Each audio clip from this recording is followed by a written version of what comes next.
चलो देखो, C part था उसका पे 1% हमारा कंप्लीट हो गया, उसका आगे वाला पर्सन हल करने जा रहे हैं। 16% कंप्लीट हो गया, तो 17वां पर्सन हल कर रहे हैं। क्या है देखो, पढ़ो 17वां पर्सन।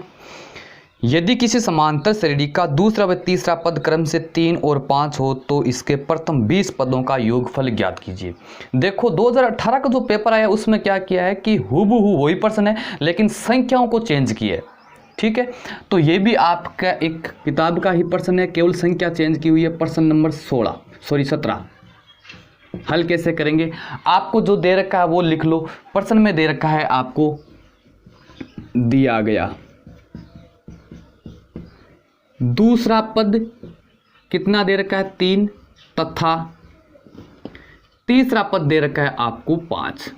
ये आपको प्रश्न में दे रखा कि कोई समांतर श्रेणी है, उसका दूसरा और तीसरा पद दे दिया और आपको इस समांतर श्रेणी के 20 पदों का योग पूछा है। कितने पदों का, 20 पदों का। ठीक है, तो n बराबर कितना दे दिया 20, A2 बराबर 3, A3 बराबर 5, n बराबर 20। अब मैंने जो आपको समांतर श्रेणी वाली प्रश्नावली करवाई थी उसमें मैंने बताया कि जब दो क्रमागत पद दे देना तो हमारे पास में बहुत ही अच्छा एक कंटेंट मिल जाता है। क्या है, जैसे A2 बराबर 3, A3 बराबर 5।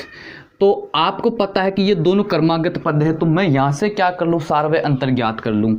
तो लिखो सार व अंतर D बराबर, सार व अंतर D बराबर। अब D बराबर क्या होता है, दो क्रमागत पदों का अंतर।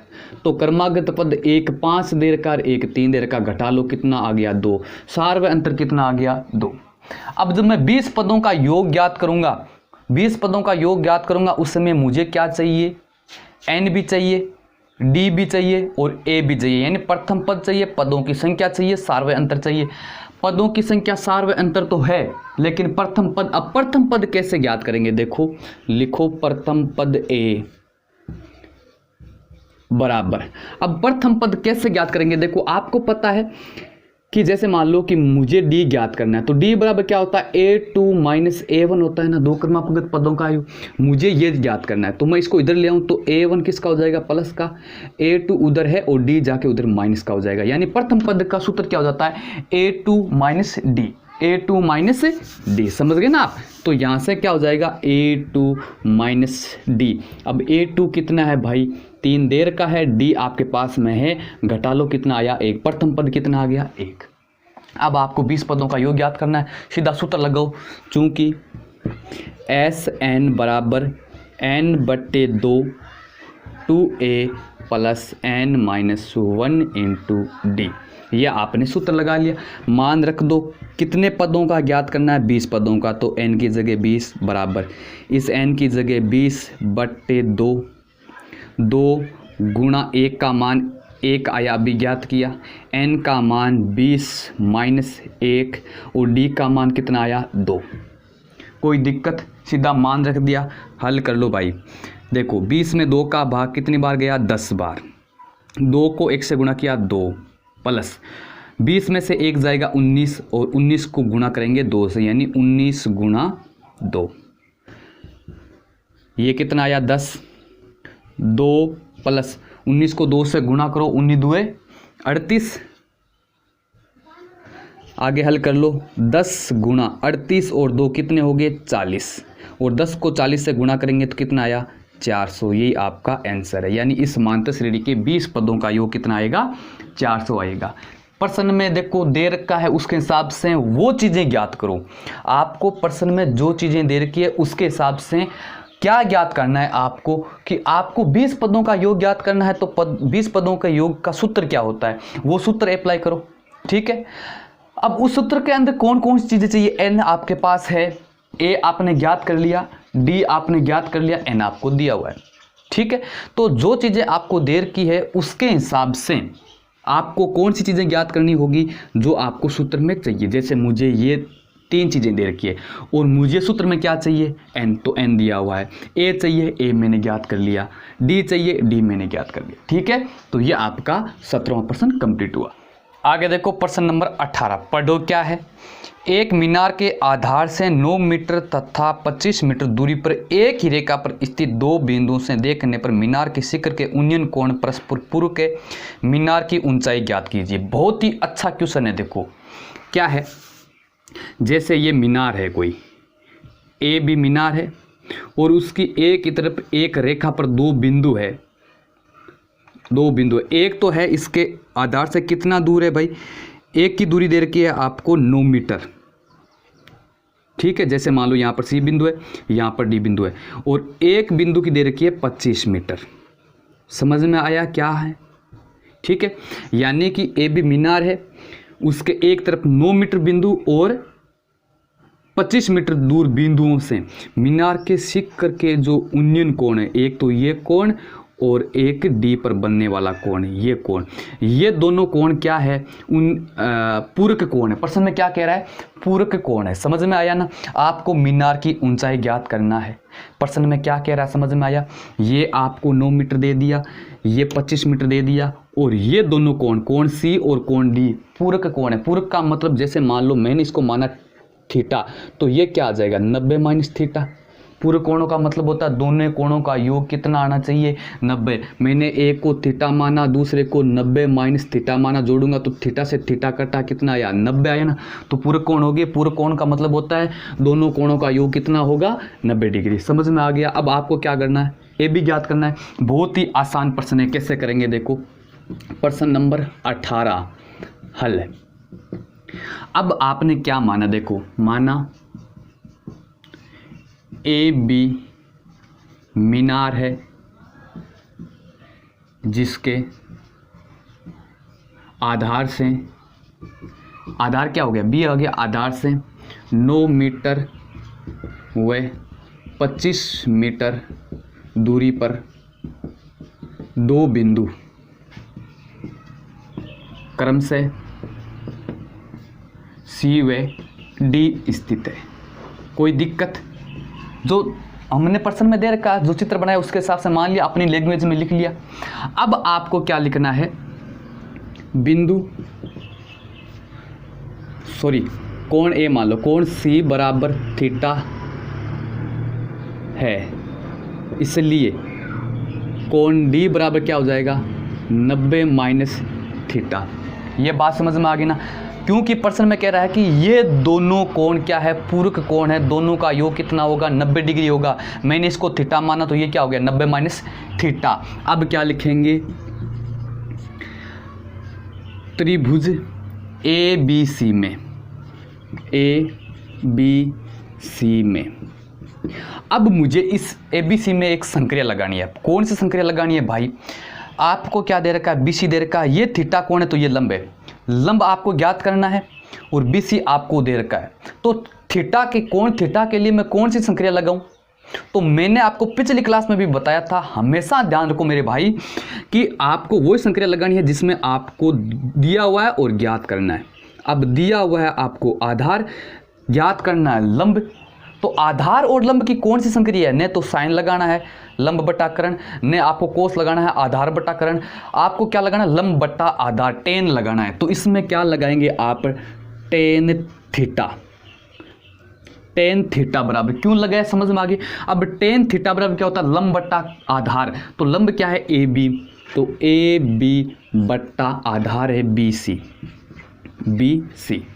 थोड़ा सा हल कर लो इसको, क्या आएगा, टेन थीटा बराबर ए बी है नहीं है मेरे पास, जो का त्यों पड़ा, बी सी कितना है 9।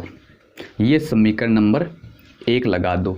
यहाँ तक कोई दिक्कत है, टेन क्यों लगाया सभी को पता चल गया। यहाँ पर बहुत ज़्यादा कंफ्यूज होता है कि यहाँ पर आखिरकार संक्रिया कौन सी लगाएं। तो हमेशा ध्यान रखो जो दिया गया है, जो ज्ञात करना है, उन्हीं दो भुजाओं में जो संक्रिया आती है वो लगाना आपको, ठीक है। अब आगे क्या करो, इसी प्रकार त्रिभुज ए बी डी में, बड़े वाला त्रिभुज ए बी डी में।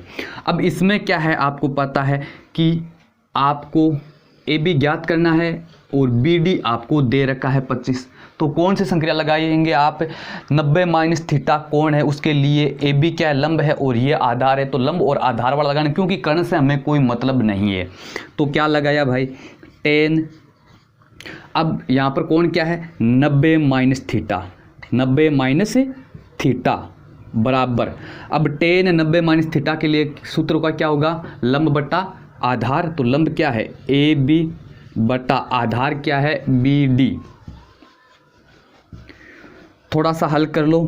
अब आप जानते हैं कि टेन 90 माइनस थीटा बराबर क्या होता है, यहाँ लिखो आप, कारण लिखो कि टेन 90 माइनस थीटा बराबर कोट होता है, कोट थीटा होता है, सभी जानते हैं, क्योंकि पीछे आपने अपनी जो प्रश्नावली पढ़ी थी उसमें पढ़ा था पूरक कोणों की संक्रियाएं, ठीक है।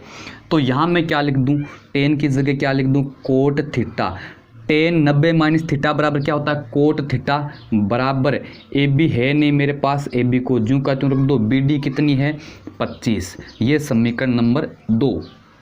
अब आप क्या कर दो, समीकरण 1 और 2 को गुणा कर दूं। क्या फ़ायदा होगा गुणा करने से कि टेन थीटा और कोट थीटा का जब मैं गुणा करूंगा तो क्या हो जाएगा, कैंसिल हो जाएगा, कट जाएगा।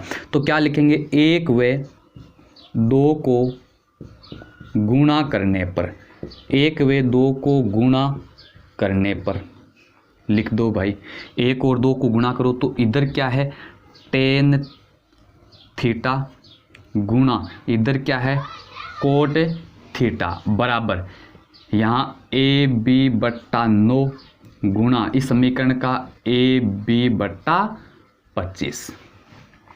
ये क्या आ गया, 1 आ गया। क्या कैसे आया देखो, मैं यहाँ समझा देता हूँ आपको कि टेन थीटा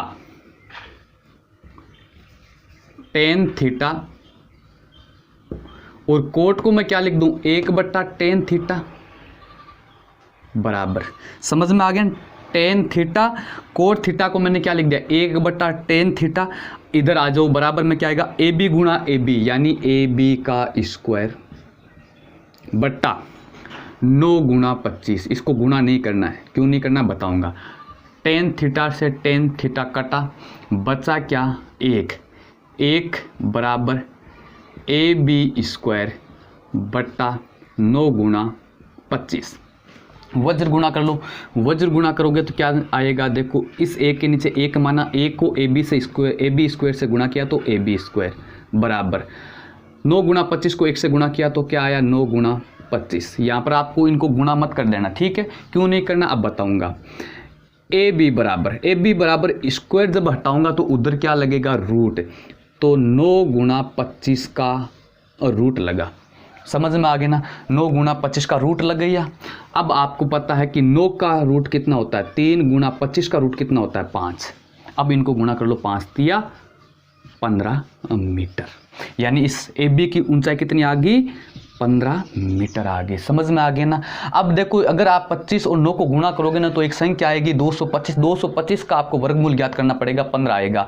तो यहाँ पर आपको गुणा करना है नहीं, क्योंकि आप गुणा करोगे टाइम लगाओगे, वापस वर्गमूल ज्ञात करोगे तो टाइम लगेगा। यहाँ पर आपको पता है कि 9 का वर्गमूल 3, 25 का वर्गमूल 5, तो ए बी की लंबाई कितनी आ गई 15 मीटर। अब नीचे क्या लिख देंगे, अतः मीनार की ऊंचाई, यहाँ लिख दो नीचे, अतः मीनार की ऊंचाई 15 मीटर है, ठीक है। यही तो पूछा था, तो ये आपका 18वां प्रश्न, बहुत ही अच्छा प्रश्न पूछा है। और इस प्रकार का 1-2 भी आपके जैसे ही आपके बुक के अंदर प्रश्न है उनको फटाफट से आप मिला लो, वीडियो को रोककर इस टाइप के जितने भी क्वेश्चन है, इस टाइप के पूरक या संपूरक वाले, संपूरक को तो वैसे आएगा नहीं, पूरक पूछेगा आपको यहाँ पर, तो पूरक वाला, और या फिर आपको कोई कोण का मान दे दे, जो भी इस प्रकार के टाइप के जितने भी, यानी 5 से ज़्यादा एक प्रकार के क्वेश्चन आपकी किताब में मिलेंगे नहीं, तो 5 जो क्वेश्चन है उनको फटाफट से मिला लो, आपका रिवीजन हो गया, ठीक है। आगे देखो प्रश्न नंबर 19वां प्रश्न क्या है पढ़ेंगे कि दी गई आकृति में यदि OP गुणा OQ बराबर OR गुणा OS, तो दर्शाइए कि कोण OPS बराबर कोण ORQ व कोण OQR बराबर कोण OSP। देखो इसमें एक आकृति दे रखी है, आकृति बना लो, ये आकृति दे रखी है आपको, इसमें नाम है PQ QRSO। इस आकृति में आपको जो दिया गया लिख लो, प्रश्न नंबर है आपका ये 19। हल दिया गया लिख लो, सर्वप्रथम दिया गया क्या दे रखा है, OP गुणा OQ बराबर OR गुणा OS, ये आपको दे रखा है। ठीक है, आपको सिद्ध करना है, वो लिख लो। सिद्ध करने वाला प्रश्न है ना, तो सिद्ध करना, सिद्ध आपको ये करना है कि कोण OPS बराबर कोण OQR सिद्ध करना है, तथा इसके साथ साथ और क्या करना है कि कोण OQR बराबर कोण OSP, ये आपको सिद्ध करना है। ठीक है, अब देखो उपपत्ति कर दो। छोटा सा प्रश्न है, थोड़ा सा ध्यान दो मेरे भाई। उपपत्ति, चूंकि आपको दे रखा है OP गुणा OQ बराबर OR गुणा OS, ये दे रखा है। अब इसको थोड़ा सा हल कर लेते हैं। आप देख रहे हैं कि यहाँ पर आपको दो त्रिभुज है, OPOS और ORQ। तो आप क्या लिख दो यहाँ पर, त्रिभुज POS व त्रिभुज ROQ में, इन दोनों त्रिभुज में क्या है कि आपको ये दे रखा है। तो देखो इसमें क्या करेंगे, OP किस त्रिभुज की भुजा है, इसकी। तो इस त्रिभुज की सामने वाली भुजा कौन सी है, OS है ना, OS है, वो इसके नीचे ले आओ, यानी इधर ये गुणा में तो इसके बट्टे में आ जाएगी, तो OP बट्टा OS आ गया। समझ में आया क्या? देखो आपको ये चीज़ दे रखी है, तो OP है और ये OS इसके गुणा में तो इसके नीचे ले आओ इसको, तो क्या आ गया, OP बटा OS बराबर OR इधर पहले से है और इस OR के नीचे मैं OQ ले जाऊं, OQ। आपने क्या पाया कि OP बटा OS बराबर OR बटा OQ, यानी कि दो त्रिभुज उनकी संगत भुजाओं का अनुपात क्या आया, बराबर आया। दो त्रिभुज है और दो त्रिभुजों की संगत भुजाओं का अनुपात क्या आया, बराबर आया। ठीक है, और क्या देख रहे हैं आप, और ये देख रहे हैं कि तथा कोण POS बराबर कोण ROQ, ये कोण और ये कोण बराबर है। क्यों है? क्योंकि ये कौन से कोण है, शीर्षाभिमुख कोण, शीर्षाभिमुख कोण, और शीर्षाभिमुख कोण हमेशा क्या होते हैं भाई, बराबर होते हैं। ठीक है, अब आप देख लो कि संगत भुजाओं का अनुपात बराबर है, एक कोण बराबर है। इसका मतलब क्या हुआ कि ये दोनों त्रिभुज क्या है, समरूप त्रिभुज है।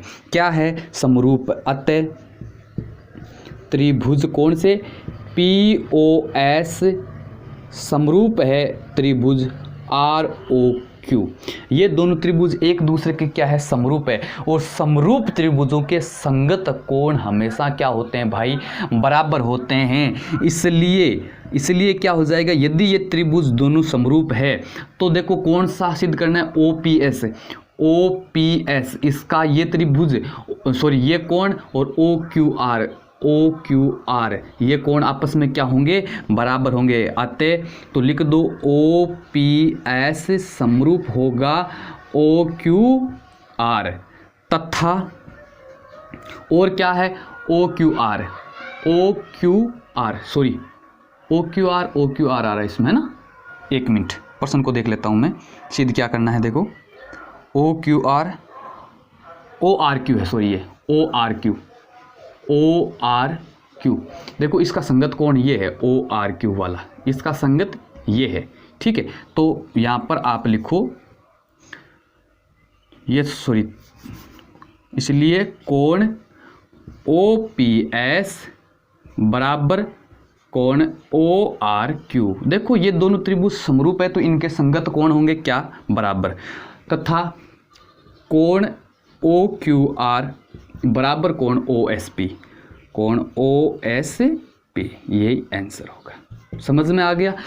कुछ ही नहीं दे रखा है, ये जो चीज़ दे रखी है उसके अनुसार आप संगत भुजाओं का अनुपात बराबर निकाल लो, और एक एक शीर्ष अभिमुख कोण है वो बराबर है, तो इनके संगत कोण भी क्या होंगे, बराबर होंगे। ठीक है, ये आपका 19वां प्रश्न क्लियर हुआ। आगे पढ़ो 20वां प्रश्न। 20वां प्रश्न क्या है, देखो 20वां प्रश्न कह रहा है कि एक त्रिभुज ABC में माध्यिकाएं AD, BE और CF एक बिंदु G से गुजरती है। यदि AD बराबर 9 सेंटीमीटर, GE बराबर 4.2 सेंटीमीटर और GC बराबर 6 सेंटीमीटर हो तो AG, BE और FG की लंबाइयों के मान ज्ञात कीजिए। देखो क्या कह रहा है कि आपको एक त्रिभुज दे रखा है, उस त्रिभुज का नाम है ABC। तो ABC, इनकी माध्यिकाएं हैं AD, BE और CF, और ये कहाँ पर काट रही है, G बिंदु पर एक दूसरे को काट रही है। ठीक है, अब आपको जो दे रखा है वो लिख लो। तो सर्वप्रथम दिया गया, फिर उसके बाद में जो पूछा है वो लिख लो। दिया गया क्या है आपको प्रश्न में है कि AD बराबर 9 सेंटीमीटर, GE बराबर 4.2 सेंटीमीटर, GC बराबर 6 सेंटीमीटर। ठीक है, ज्ञात क्या करना है वो लिख लो भी साथ साथ में कि AG बराबर ज्ञात करना है, क्या आएगा, BE की वैल्यू ज्ञात करनी है आपको, यानी इसकी लंबाई कितनी आएगी, और FG की वैल्यू ज्ञात करनी है, FG की वैल्यू ज्ञात करनी है, इसके बराबर क्या आएगा। क्या करेंगे प्रश्न में, देखो हल, सॉरी हाँ, आपको पता है कि ये AD, BE और CF क्या है, माध्यिकाएं, और माध्यिकाएं एक दूसरे को किस अनुपात में प्रतिच्छेदित करती है, 2:1 में, ये आपको पता होना चाहिए। तो क्या लिखेंगे, त्रिभुज ABC की माध्यिकाएं AD, BE व CF एक दूसरे को 2:1 में विभाजित करती है। ये तो आपको प्रॉपर्टी याद होनी चाहिए भाई। कैसे, जैसे मान लो कि AG और GD, इसको यहाँ पर विभाजित हो ना, AG और GD, तो इनका अनुपात 2:1 आएगा। 2:1 का मतलब क्या हुआ कि यदि AG 2 है तो GD क्या होगी, 1 होगी। समझ में आया। अब आपको जो ज्ञात करना है वो कर लो, कोई दिक्कत नहीं है भाई। देखो AG ज्ञात करना है, AG। अब AG कैसे ज्ञात करेंगे, चूंकि AG बट्टा GD बराबर आपको पता है 2/1 आएगा। समझ में आ गया ना, क्योंकि इनका अनुपात 2:1 आएगा। मैंने आपको बताया यदि AG 2 है तो GD क्या होगी, 1 होगी। क्यों होती है, क्योंकि त्रिभुज की माध्यिकाएं एक दूसरे को 2:1 में विभाजित करती है। समझ में आया। अब इससे क्या कर लेंगे आप, AG और GD ज्ञात कर लेंगे। कैसे करेंगे भाई, AG, इसको क्या लिख लो आप, GD बट्टा AG, यानी इसको मैंने क्या कर दिया, पलट के लिख दिया, तो इसको भी पलट दो तो क्या आ जाएगा, 1/2। अब आप क्या करो, दोनों ओर 1 जोड़ लो, ठीक है ना। दोनों पक्षों में 1 जोड़ने पर, दोनों पक्षों में 1 जोड़ने पर क्या लिखेंगे कि GD प्लस AG प्लस 1 बट्टे GD बट्टे AG प्लस 1 बराबर 1/2 प्लस 1। हल कर लो भाई। इसमें क्या आएगा, देखो AG क्या आएगा, लघुत्तम आएगा। AG का भाग AG में एक बार 1 को GD से गुणा करेंगे तो GD प्लस 1 का भाग AG में AG बार AG को 1 से गुणा किया तो AG बराबर ये कितना आ जाएगा आपका, 3/2 आएगा। क्योंकि आधा और ए कितना होता है 3/2 1.5। हल कर लो। जी डी और ए जी, जी डी और ए जी, जी डी और ए जी पूरी क्या है ए डी है ना, तो मैं इसकी जगह क्या लिख दूं ऊपर, यहाँ लिख दूं मैं ए डी बटे ए जी बराबर 3/2। ए डी कितनी देर की है आपको 9 सेंटीमीटर, तो लिखो भाई 9 बटे ए जी बराबर 3/2। हल कर लो। वज्र गुणा करेंगे तो क्या आएगा 3 ए जी यानी ए जी को 3 से गुणा किया बराबर 9 को 2 से गुणा किया 9 गुणा 2। आपको क्या चाहिए ए जी, तो ए जी बराबर 9 गुणा 2 उधर पहले से है 3 गया बट्टे में, 3 को काट दो 3, इसको 3 से 9 को 3 बार काटा और ए जी बराबर कितना आ गया, ए जी बराबर आ गया आपका 3 दूए 6 सेंटीमीटर, यानी ए जी आपका कितना आ गया 6 सेंटीमीटर आ गया। क्लियर हुआ यहाँ तक, कोई दिक्कत? ठीक है, ये ए जी ज्ञात कर लिया हमने। उसके बाद में ज्ञात क्या करना, ए जी का मान आ गया बी ई ये ज्ञात करना पूरी माध्यिका का। ठीक है, तो एक बार आप इसको नोट कर लेंगे, मैं आगे वाला बता देता हूँ। ठीक है, नोट कर लो फटाफट से, स्क्रीनशॉट ले लो, तो स्क्रीनशॉट लेना चाहते हो तो ले लो भाई। आगे क्या करेंगे आपको बी ई ज्ञात करना है, तो वही फॉर्मूला वापस चूँकि बी जी बट्टे जी ई बराबर 2/1 होता है, यानी 2/1 आप गलत मत कर देना, यहाँ पर कंफ्यूज होता था कई बार बच्चे क्या करते हैं इसको 1/2 कर देते। नहीं, हमेशा ध्यान रखो कि जो शीर्ष की तरफ वाली जो रेखाखंड है, देखो एक माध्यिका होती है तो 2 रेखाखंड बन गए ना, एक तो बी जी और एक जी ई। शीर्ष की तरफ जो रेखाखंड होता है उसके 2 भाग होते हैं और दूसरे वाले का 1 भाग होता है, समझ गए ना। देखो 2:1 का मतलब 1 का 2 भाग है तो 1 का 1 भाग है, समझ गए ना आप।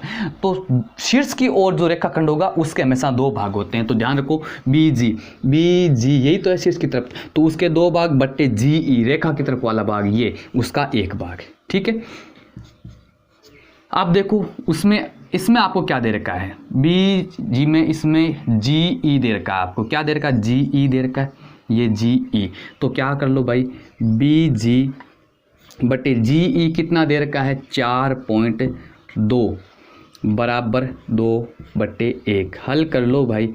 वज्र गुणा करेंगे तो क्या आएगा, बी जी को 1 से गुणा किया तो बी जी बराबर 4.2 को गुणा कर लो 2 से, कितना आया 4.8 यानी 8.4। बी जी की लंबाई कितनी आ गई 8.4 सेंटीमीटर, ये आपकी बी ई आ गई 8.4 सेंटीमीटर। फिर क्या ज्ञात करना है एफ जी ये ज्ञात करना है, तो वापस वही लगाओ। अब सी जी बट्टे जी एफ बराबर, अब देखो शीर्ष वाली रेखाखंड है तो इसके भाग 2 होंगे, बट्टे में इसका भाग क्या होगा 1 होगा। वज्र गुणा करो, इसमें से आपको क्या दे रखा है जी सी दे रखा है, जी सी कह दो चाहे सी जी कह दो एक ही बात है, तो इसकी वैल्यू दे रखी है 6, तो 6/जी एफ बराबर 2/1। वज्र गुणा कर लो, जी एफ को 2 से गुणा किया तो 2GF बराबर 6 को 1 से गुणा किया तो 6। अब ये 2 बट्टे में चला जाएगा तो GF बराबर 6/2। यहाँ हल कर दे रहा हूँ, GF बराबर कितना आ गया 6 में 2 का भाग 3 बार 3 सेंटीमीटर। लिख दो भाई क्या AG बराबर AG अभी हमने ज्ञात किया था कितना आया था 6 आया था 6 सेंटीमीटर। BE कितना है 8.4 सेंटीमीटर और तीसरी है FG या GF वो कितनी है अभी आपने ज्ञात किया 3 सेंटीमीटर। आंसर ये 20% क्लियर हुआ। समझ में आया कि नहीं आया? कोई दिक्कत है तो बताओ। यानी 20% इस पेपर का 20% मैंने आपको बता दिया। क्लियर हुआ? समझ में आया तो हम सब जरूर करेंगे आप। अगले वाला प्रश्न देखो, प्रश्न नंबर 21 नंबर प्रश्न क्या है देखो कि दी गई आकृति में कुछ कोणों को x, y और z से चिन्हित किया गया है, इन कोणों का मान ज्ञात कीजिए। देखो एक आकृति दे रखी है, फटाफट से इसका चित्र बना लेते हैं। ये जो प्रश्न है ये मैंने आपको अच्छी तरह से पीछे जो प्रश्नावली करवाई थी उसमें से अच्छी तरह से समझाया गया है। नाम इसमें दे नहीं रखा है, आप अपने हिसाब से लिख लो। ये आपने नाम कर लिया, ठीक है, ABCD, ये F आ गया, ठीक है। अब ये आपको 91 डिग्री दे रखा है, ये 65 डिग्री का दे रखा है, ये कोण Z है और यहाँ पर कोण X दे रखा है और ये कोण Y दे रखा है। X, Y, Z के मान ज्ञात करने कैसे करेंगे, देखो बहुत ही आसान है। प्रश्न नंबर 21 पहले तो लिख लो, दिया गया, ठीक है। कोण A बराबर 91 डिग्री और कोण F बराबर 65 डिग्री, ये तो दे रखा है। क्या लिखूँ, चूंकि चतुर्भुज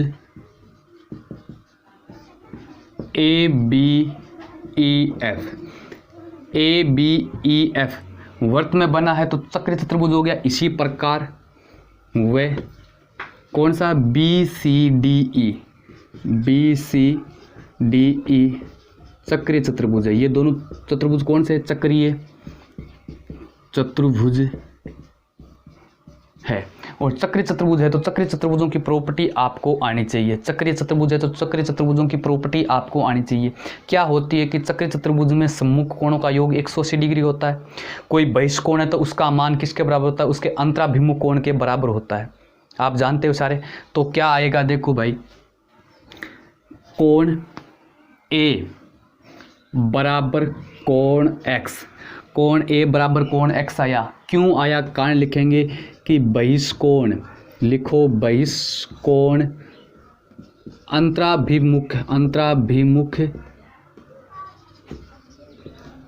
कोण के बराबर होता है। समझ में आ गया कैसे, देखो कि जैसे ये चक्रीय चतुर्भुज है और इसका ये बहिष्कोण है तो इसका मान इसके अंदर वाले कोण के सम्मुख कोण के बराबर होता है। ये पीछे हमने पढ़ा था, ठीक है। तो क्या आया, देखो कोण A का मान 91 डिग्री है तो कोण X का मान भी कितना आ गया, कोण X बराबर कितना आ गया, 91 डिग्री। कोण X हमने ज्ञात कर लिया। कोई दिक्कत, कोई समस्या है तो बताओ। कोण Y ज्ञात करने के लिए क्या करूं मैं, कोण ये B वाला EBC ज्ञात करूं। वो कैसा आया, वो 65 डिग्री का आएगा, क्योंकि ये भी क्या है, अंतराभिमुख कोण और बहिष्कोण है। तथा कोण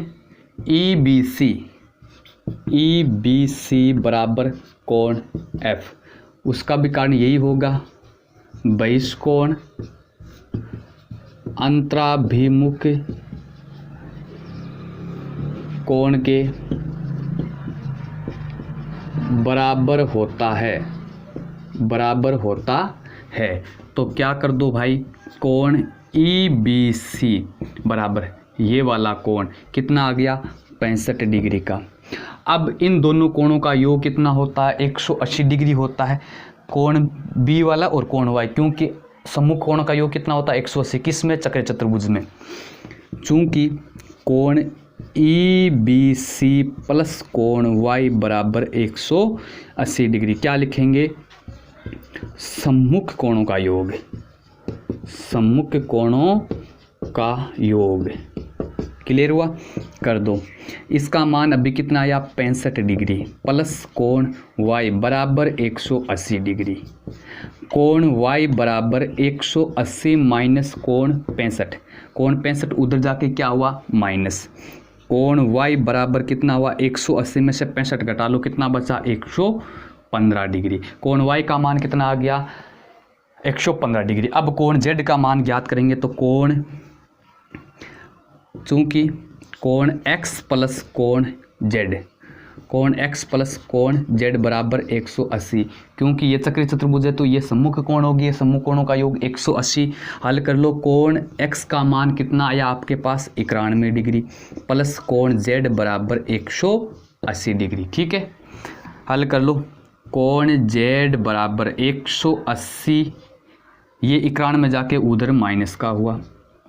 अब 180 में से 91 घटा लो, 10 में से 1 गया 9 बच गया, इधर क्या बचा 7 बच गया, और 17 में से 9 जाएगा, 17 में से जब 9 जाएगा कितना बचा 8, यानी कितना डिग्री बच गया 89 डिग्री। क्लियर हुआ। तो कोण अब याद कर लो, अतः कोण x बराबर कोण y बराबर और कोण z बराबर लिख लो। कोण x कितना आया 91 डिग्री, कोण y कितना आया आपका, अभी आपने याद किया 115 डिग्री, और कोण z आ गया 89 डिग्री। ये आपका आंसर आएगा। क्लियर हुआ। ये 21वां प्रश्न। अब आपके प्रश्न बच्चे 9 जो हम कल वाली क्लास में पूरा कंप्लीट करने की कोशिश करेंगे, और परसों से कल की क्लास में ये कंप्लीट हो जाएगा। परसों से हम क्या करेंगे, जो मेमोरियल पेपर मैंने बनाया है बहुत ही शानदार बनाया है, आप उसको एक बार मिला के देखना, मज़ा आ जाएगा और आपको लगेगा कि एक्चुअल में हम वही पेपर दे रहे हैं जो हमने मतलब बोर्ड में जो उम्मीद रखी थी बोर्ड में देंगे, इस प्रकार का ही पेपर बनाने जा रहा हूं। तो ये आपके 21% इस मतलब पेपर का कंप्लीट हो गया। आगे वाले पर्सन हम आगे वाली क्लास में करेंगे। इसका स्क्रीनशॉट ले लीजिए और अपनी घर पर अपनी पढ़ाई करते रहेंगे। लॉकडाउन जो है या नहीं है उससे हमें कोई लेना देना नहीं, आपका काम है पढ़ाई करना। तो बैठे बैठे घर पर पढ़ाई करते रहो और अपना जो गोल है उसकी ओर अग्रसर होते रहो। ठीक है, तो आज की क्लास हम यहीं समाप्त करते हैं। Love you, take care, bye bye, जय हिंद, जय भारत।